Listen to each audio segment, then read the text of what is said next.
Ассалаумалейкум, сіздермен мен Айжан Айтқалиқызы. Бүгін сіздермен қарын сәй деген кереметтей ыстық салат немесе ыстық тағам ретінде қолдануға болады. Осы тамақты жасайтын боламыз. Менімен бірге болыңыздар.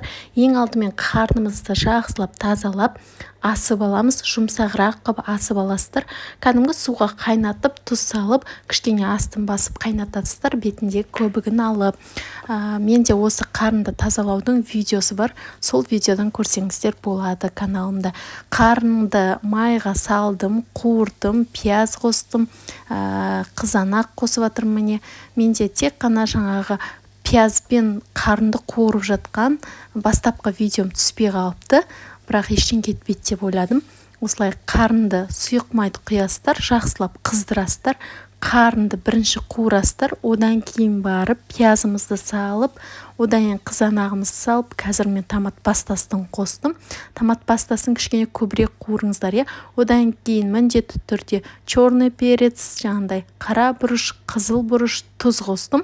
Артық көп ештеңке қоспаймын, соның өзінде дәмді керемет болып шығады. Сондықтан сіздер де осылай жасап көріңіздер. Ең алдымен тек қарынды асып алыңыздар, міндетті түрде, әйтпесе қатты болып қалады.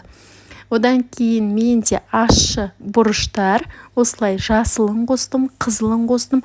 Қаласаңыздар тәттісін де қоссаңыздар болады. Көп су құймайсыздар, қайнап тұрған судан кішкене ғана бұқтырғанға қоясыздар. Негізінде қарын пісіп тұр, сондықтан қатты көп пісірудің қажеті жоқ. Осымен біздің тамағымыз дайын болып шықты. Міне керемет қарын сәй.